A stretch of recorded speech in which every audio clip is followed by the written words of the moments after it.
Welcome back to Radio Taiwan International. You're listening to Geek Out. What's your cup of tea, tickles your fancy, or floats your boat? Join us as we share passions from people in Taiwan and around the world. I'm your host, Michelle Chang, and today in the studio we have my friend Devin Miller. Hi. What are we geeking out about today? I mean, I feel like we're geeking out about a couple different things, but the beginning is just how we even met and why I'm even here. I know, it's so weird. You guys have to hear this. So both Devin and I scuba dive, and we're part of a Facebook group called Girls That Scuba. And this group is fairly large. It's got 70,000 plus members in it. Yeah, and that's just the Facebook. That's not even counting how many people follow on Instagram and TikTok and all of that. Yeah, Right. All around the world. It's an international community, so they'll have people everywhere. And there's also an affiliated buy-sell trade group. And what was it? What's it called? Pro Shot? Yeah, the Pro Shot case. It's a cell phone case. It's a case for your cell phone, which is incredible in its own right, that you can bring your phone down underwater and take footage of your dives, because phones have such good cameras now. Like it makes underwater photography really accessible. Totally which is makes cool. sense. Yeah. So Devin was selling a Pro Shot case, and I saw it. I'm like, yes, I need a case. So I asked her she's based in California. Oakland, California, yeah. Do you ship to Taiwan? And I bet I did sound like a scammer. 100%. Well, because you get a lot of scammers when you post stuff on the internet. Absolutely. Of I don't live here, but my cousin can come pick it up. What's your banking account number so I can wire you the money? And it's like, oh God, so sketchy. So yeah. I guess I'm glad that nobody else put their hand up for the Pro Shot. Well, it was all, I mean, there was a couple. There was a couple. Okay. Yeah. But it was how you spoke. Oh, thank that you. Eventually I was like, this is a real person, So Devin said, hey, instead of shipping it to Taiwan, why don't I just give it to you because you're coming to Taiwan? And I was super weirded out. I'm like, are you a real person? Yeah. I'm the scammer. Nobody comes to Taiwan. Taiwan is kind of not well known as a tourist destination. So it's very cool that you're here and we're sitting here face to face. Yeah, it's amazing. It's such a odd, fortuitous, it all worked out. Random connection. Yeah. Love it. Totally random. This is something that I'm finding happens more and more often because of the wonder that is the internet. Mm-hmm. It can be obviously really horrible if used for nefarious reasons, but it is so great for people to connect. And that's what we have witnessed today. Yeah. And I mean, in ways that this would not be possible 10 years ago. I started scuba diving about 10 years ago. And, my community was very small. Not a whole lot going on social media about it. Definitely not in my area. It's cold water diving. It's a little rough. And, it was really hard to meet people who were also scuba divers because it was kind of a closed community. It is. So this, when people finally started making these groups that were all about, bringing more folks and different kinds of folks into scuba diving, it was amazing. It was amazing because you just get to talk to people and hear other people's experiences and find all of others that you identify with and have had similar experiences. Absolutely. Yeah, absolutely. And I ask advice, I'm coming to this place. Have you, you're from here? Have you been diving here? Can you tell me a little bit about it? Or just being able to meet up with somebody who's also a scuba diver. Exactly. Yeah. Especially when it comes to this age, it's easier and easier to female solo travel. Mm-hmm. Because you can, connect with someone who's been there, can get good recommendations on which companies or where to go, where to stay, what to do, so that you feel more secure and safe. Which is a thing that was not always like that. Mm-hmm. I've been traveling solo for quite some time, and for the most part, 90% of my experiences have been positive, but there's been a couple sprinklings of pretty weird ones that only happened because I was traveling by myself as a female, and it's obviously they weren't bad enough that I didn't stop, but now you've got some interesting stories. Yeah. And it's really, really cool that people who are wanting to get into this sport now have more access to more information and community that make them feel like it's more accessible. Yes, absolutely. can we then introduce ourselves as far as scuba divers go? I actually just got certified. Listeners who've been following me for a bit have been listening to me wax romantic about this hobby because I have jumped in head first and just fallen down this hole of just as one does. As one does. It's amazing. It's and also because listeners also know that I am a fish geek and I've worked in the aquarium industry, which is what has led me to this place. Lovely thing. So I'm very fresh and I have really great memories of me just starting out because they're super crystal clear.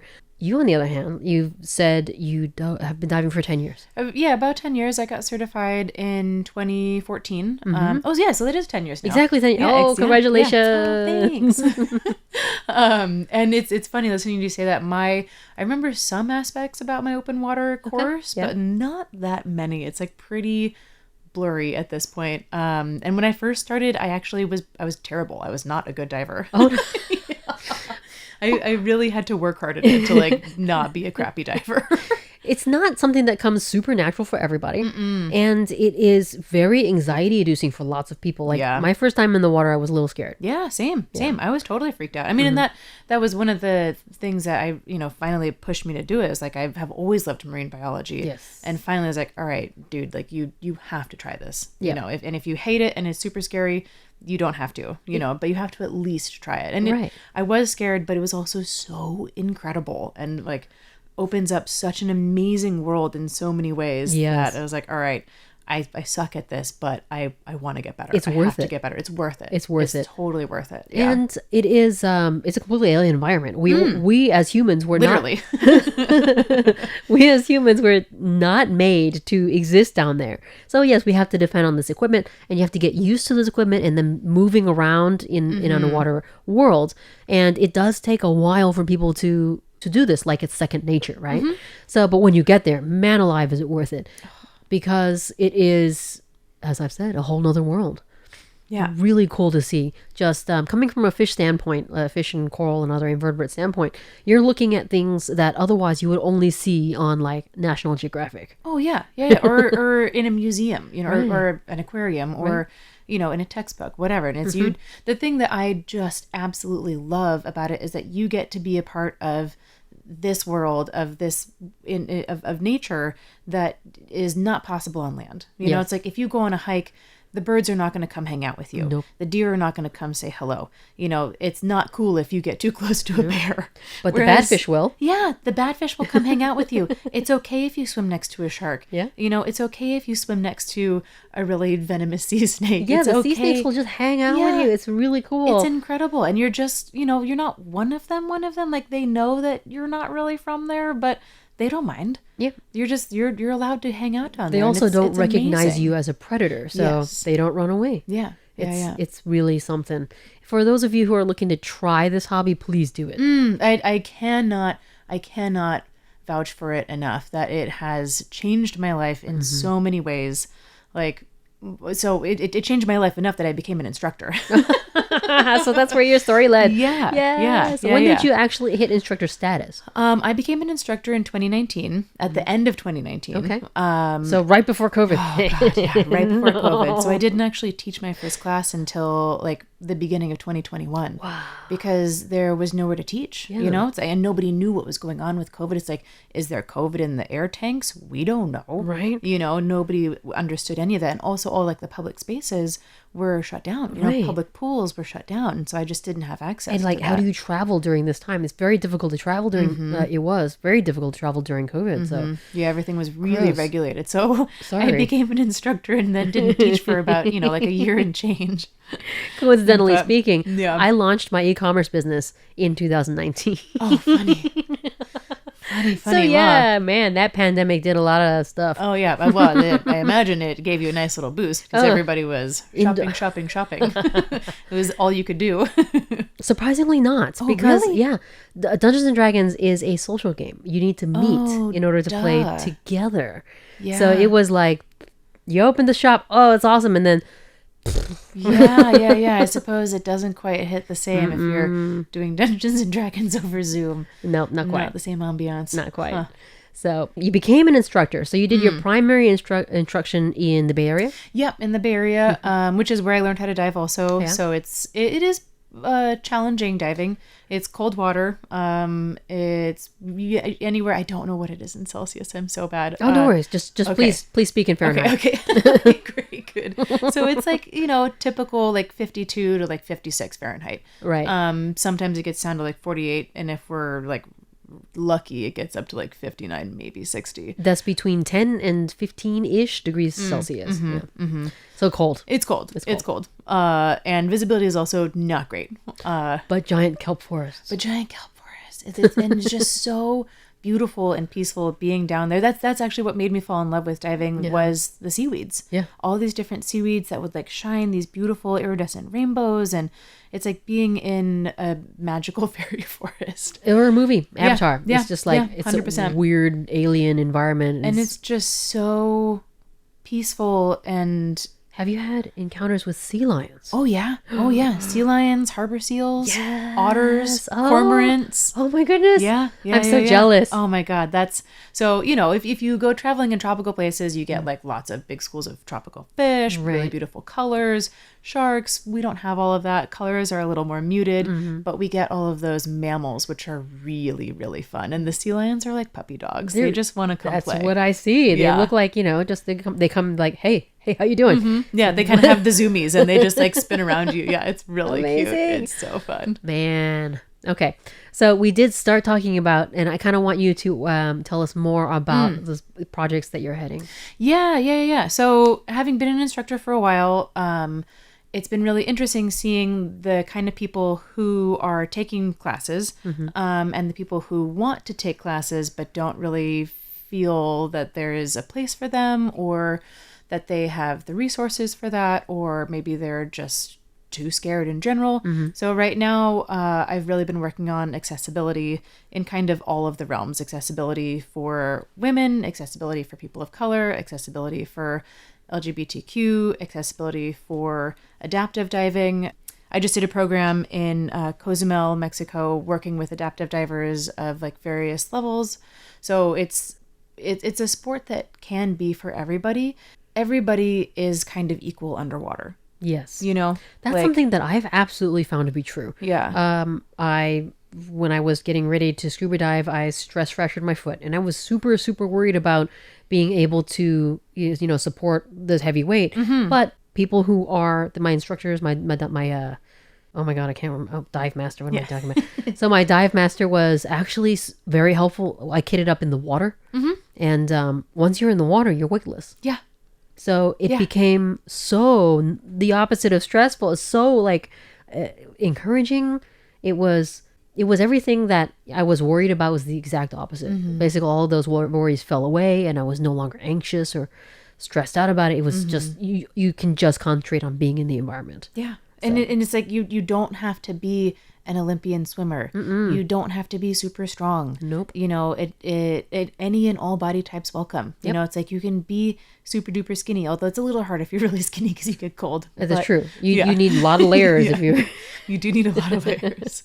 But like I've taken friends who have lost a leg, and it's super liberating to be able to get back in the water and not have to worry about crutches.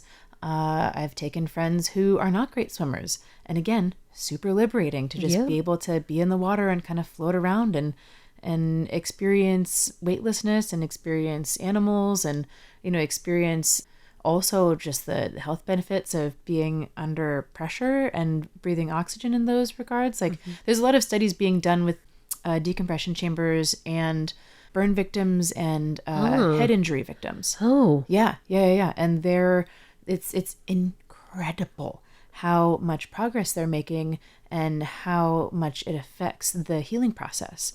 Like it's leaps and bounds. I mean, I was just going to attribute it to salt water because, I mean, also, that too. Just, salt water, being in any kind of water. And there's theories about that also, about how saltwater in particular ionizes air, and breathing ionized air is, good for both our immune systems and our mental health, all of that. Which is why people feel better when they're, in proximity of the ocean. Exactly. So, exactly. Man, I'm actually really excited for that. Yeah, there's tons of cool programs that are international. The Adaptive Diver program is Dive Heart, and they do work internationally. Dive Heart. Yeah. Okay. And that's just one. There's tons of them.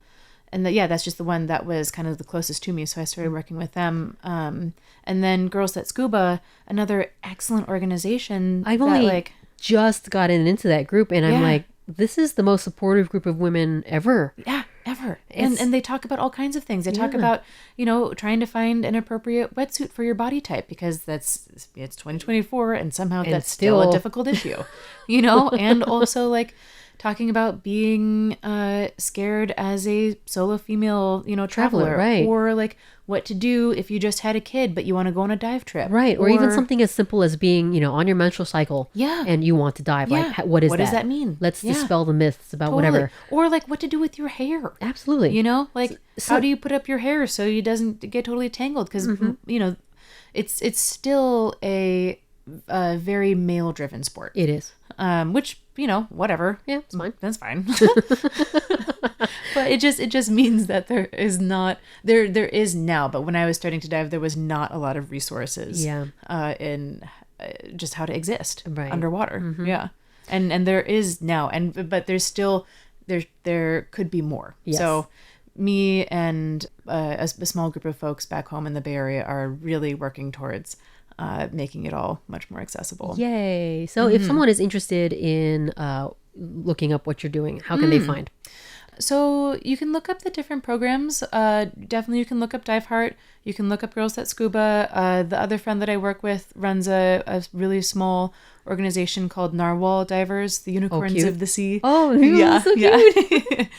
Nico's wonderful. He's the one really working towards LGBTQ accessibility. Yay. And we just submitted a grant proposal trying to get a program going for bartenders. Yes. Which seems kind of silly, but once we broke it down, bartending is one of those jobs where you're just subjected to a lot of stress all the time. Everybody else's stress. Yes. You're everybody's therapist. You're working late hours, loud environments. And there's a lot of potential for unhealthy relationships with substance. Yes. And scuba diving, I've been a bartender for 15 years also. I'm still a bartender. But, scuba diving really saved me in that environment. Because I started scuba diving, I was able to have a healthy relationship with bartending. Yeah. And I think it would be really cool to make that accessible to other people. Ideally, we're trying to bring scuba diving to everybody, because it is currently a little bit of a luxury sport. Financially it can be a bit of a hurdle to get into. So if it can be made more accessible with grants or with just organizations or groups helping people to get in the water, that'd be great. We want everybody on the water. Yes. We want, whether it doesn't matter who you are. Doesn't matter who you are. We want you to come try this hobby. It's magic. And also, so one of the other main reasons why I became an instructor is that the oceans, they need our help right now. They do. They're having a tough time. And people in general going to protect what they know. That's true. And they're If going they to have protect seen it. what they've seen. They're going to protect what they understand, what they care about, what they love. And, if you haven't experienced it, it's really hard to form a connection to this thing that's and understand why it's important for these systems to be healthy, So it's like, the more I can get people in the water, the more I can get people to fall in love with this incredible thing that we have at our fingertips, the more people will then, be more conscious about trying to protect this resource that we have. So last question is probably the most fun question. Oh boy. Okay. So for people who have not been to many places, you have actually, where was your most favorite destination? Oh God, that is such a tough question, because you can also do top couple. You don't have to choose one. Okay, great. Because there's so many. It's like, well, this dive was great because there's lots of nudibranchs, and this dive is great because there's sharks or whatever. I mean, one of my top favorite sites is in New Zealand, actually. Oh, interesting. The Poor Knights Islands. Okay. It's kind of a boat ride out there, and it's it's not beginner diving, and it's also not super warm. Okay, so but there's incredible swim throughs, lots of kelp, tons of nudibranchs, and schools of fish like I've never seen before. Just like wow, thousands of schools. I mean, of schools of yeah, thousands of fish Yeah, in thousands schools. of fish in schools, and giant stingrays, and yeah, it was just really scenic and beautiful. Also, and I mean, Tuataha in the Philippines, incredible. It's a reef that's 100 miles from land in any direction, and it's been protected for a really long time. So Oh, that's fantastic. oh yeah, the life there is incredible. But you know, I love diving at home too. Like I love diving in Monterey. It's a biodiversity hotspot, and even though visibility is not great, there's still tons to see. It's on my list for the sea lions alone. Yeah, the sea lions. We have tons of nudibranchs. We have tons of invertebrates. Yeah, it's. I mean, there's not many sites that I've been that I wouldn't go back to. Yeah. You know, it's like you That's can kind of the always thing. find something great when you're underwater. That's what it is. It's just magical wherever you are diving. Doesn't matter. Yeah. So thank you so much for geeking out with me, Devin. Oh my God, this is great. So fun. So glad this fortuitously I know. happened. Oh, me too.